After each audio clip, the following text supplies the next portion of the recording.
ړنده مور د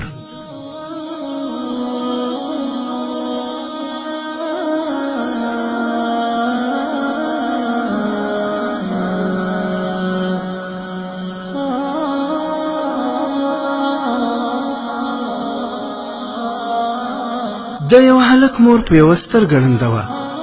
کله چې به خپل زوی پسې ښوونځۍ ته ورتله چې کور ته یې بوځي، نو د ښوونځۍ هلکانو به ملنډې په وهلې او پټ پټ به یې خندل. یوه ورځ د دې هلک یو ټولګیوال ورته وویل چې ستا مور ډېره بده ایسي، او نور ټولو پر وخندل. هلک د دې پر ځای چې خفه شوی وای، برعکس په خپله مور وشرمېدی.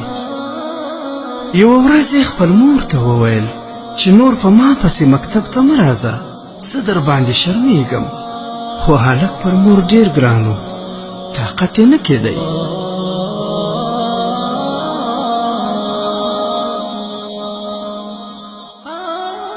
کله چې هلک غټ شو، نو د عالي تحصیل لپاره سنګاپور ته ولاړ او څو کاله هلته پاتې شو، او همالته یې معاینه وکړه او اولادونه یې پیدا شول، او ژوند یې ډېره ترقي وکړه. د خپلې مور هیڅ فکر یې هم نه و. حال دا چې مور یې همیشه خطونه ورلیږل، خو زوی یې هیڅ احوال هم نه اخیست.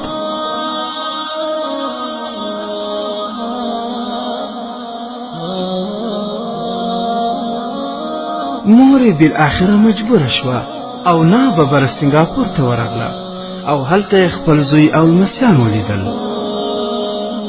خو زوی یې هماغسې په خپلې ړندې مور شرمېدی، او بیرته یې ټیکټ ورته وکړ او خپل وطن ته یې راولېږله.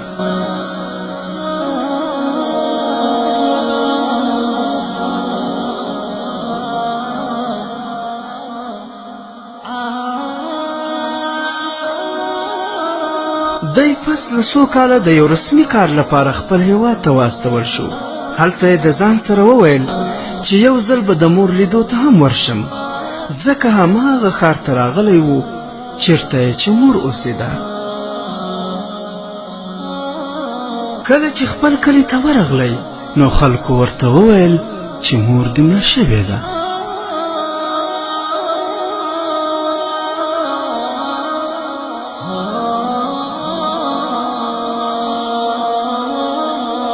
خو ستا لپاره یې یو لیک پرې ایښی دی.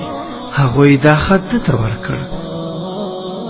زوی چې یې کله خط خلاص کړ، نو مور یې ورته لیکلي و چې پر ما ډېره ګرانه زویه، دغسې راباندې ګران وې لکه نن چې پر تا خپل اولادونه ګران دي، حتی له دې نه هم زیات.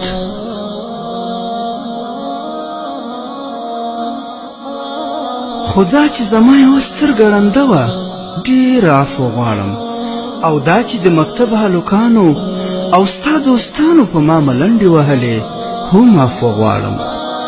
دا چې ته همیشه په ما شرمېدلې، بیا هم عفو غواړم. دا چې زما مورنۍ مینې او د محبت لمبې سنګاپور ته درویستلم او ستا ناوړه غبرګون مې ولید، یو ځل بیا عفو غواړم. ته تر ټولې دنیا پر ما ګران وې.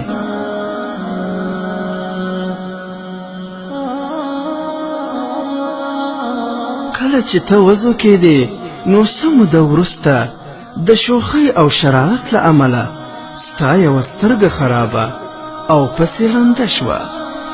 ما خپلې ټولې پیسې در باندې مصرف کړې او د هېواد مشهور ترین جراح او ډاکټر ته ورغلم، څو بالاخره مې خپله سترګه تا ته درکړه او ته بنا شوې، خو زه ړنده شوم. ته مې له ملنډو څخه خلاص کړې، خو ما خپل ځان د ملنډو څپو ته ورکړ.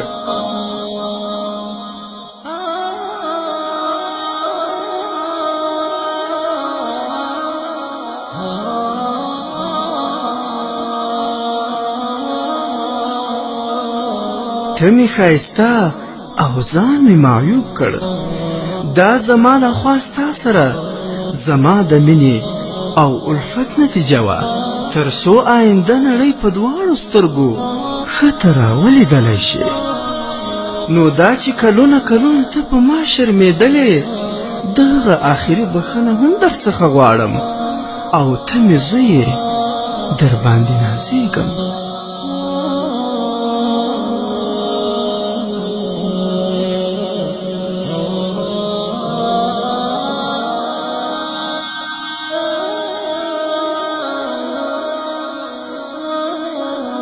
زوی د دې لیک په لوستلو سره کمیس په ژړا لوند خیشت کړ او ډیر افسوس یې وکړ او خط یې څو واره مچ کړ مګر نور ډیر ناوخته شوی و د دې تریخ حقیقت څخه وروسته هغه د غرور له اسمانه د صمیمیت او انسان دوستۍ مځکې ته راښکته او د تل لپاره اصلاح شو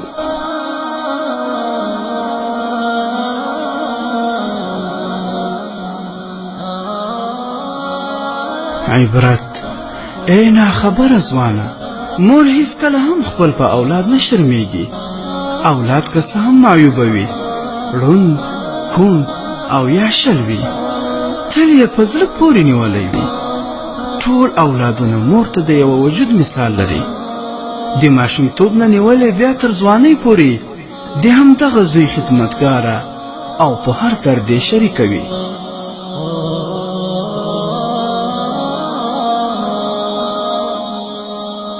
خو د زوی بیا خوشحالي د خپل ځان وي خو غم یې د مور وي خو نن به ته ټوله دنیا پسې ولټوې هغه په یوه سترګه ړنده مینه ناکه مور به پیدا نه کړې صدقه مې درته ټول د ژوند خواږه شه صدقه مې درته ټول د ژوند خواږه شه وا زما د زړه ټوټې خوږې مورجانې پکور کی نوی سال پورا درته بوت راغلم موری را پاس گسوخ کی می ډالۍ راوړي کال دی پورا شو ډېر غریب دی نورې واسنه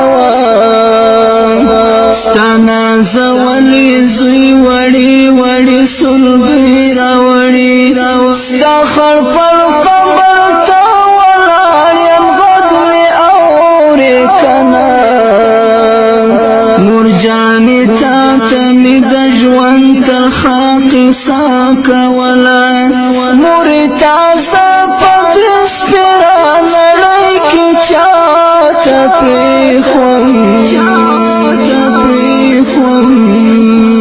ولی دی رانه وستم تانه دا ګیله کومه دستا لغېږې پسوم غېږې نیولی یمه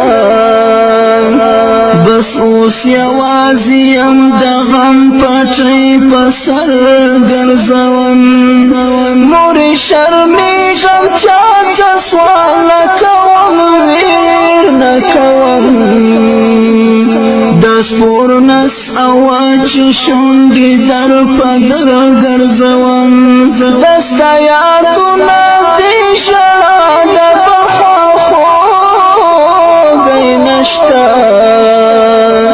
نور زبې څوکه یمه نور زبې لکه